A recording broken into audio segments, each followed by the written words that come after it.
So here comes step 3. Now, this step has 2 main purposes. So when we do this step, we're going to try and achieve 2 things at once. And the way we're going to do it is by issuing a challenge to the server and making the server reply to the challenge. So what are we challenging the server to do as the client in this case? We want the client to challenge the server in 2 ways.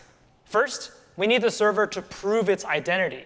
So we're going to issue a challenge and say, server, if you are really who you say you are in the certificate, and you're not some impersonator, you should be able to solve my challenge with no problem.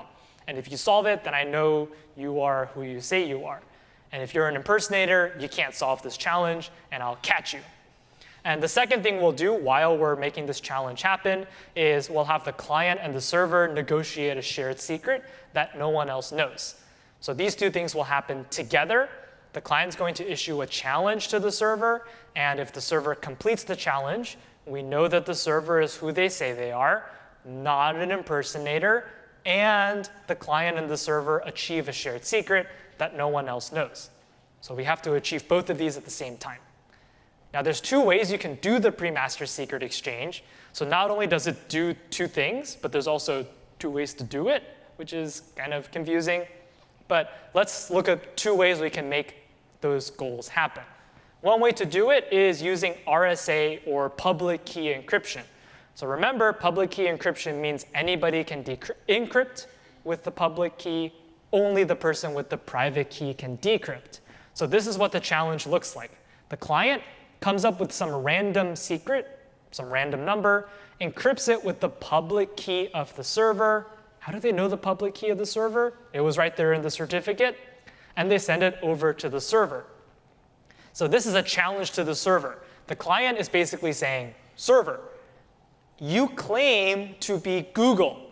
So what I'm going to do is take a secret, encrypt it with Google's public key, and if you really are Google, you should have no problem decrypting this because you'll have the private key.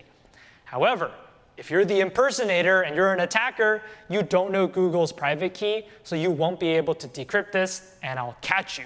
So that's why this challenge helps us validate the server, because only the real server with the corresponding private key should be able to decrypt the secret. And as we said, there's a second goal, which is that if the server successfully decrypts this value, they know the secret. So the client knows the secret, the server knows the secret by decrypting this encryption, and nobody else knows it. If you're an attacker, you don't have the private key of the server, so you can't decrypt the Premaster secret. So we achieved both of our goals in this step by sending this message. We issued a challenge to check the server's identity, and we got a secret that they both know. Nice. But remember, there's 2 ways to make this happen. So if you don't like RSA, you're not an RSA fan, you can instead use Diffie-Hellman to achieve the same 2 goals. So you can choose this one or this one. It's a choice. If you use Diffie-Hellman, well, remember how Diffie-Hellman works. One side sends G to the A, one side sends G to the B mod P, and they can both derive the secret G to the A, B mod P, but nobody else can. If you're an attacker and you see these 2 values, you don't know the shared secret. So that's how we get the shared secret to be exchanged. The server sends G to the A, the client sends G to the B, and they derive G to the A, B mod P, and nobody else knows it. But that's not enough. Remember, we said this step should also include a challenge that the server needs to complete to prove their identity. This Diffie-Hellman exchange by itself doesn't achieve that goal, because any attacker could choose their own A and compute G to the A mod P, and we have no idea if this is the real server or not.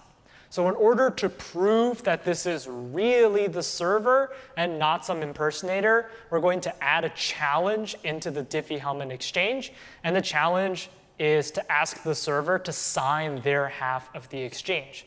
So the client is basically saying, server, if you are really the server, then you should have a private key corresponding to this public key.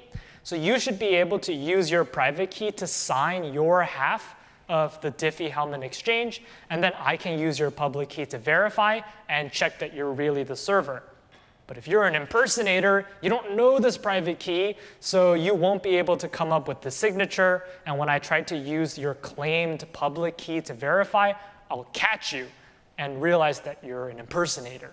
So that's why we ask the server to sign their half of the exchange so that we get both goals. The server has a challenge to prove their identity, and they have a shared secret that the client and the server both know.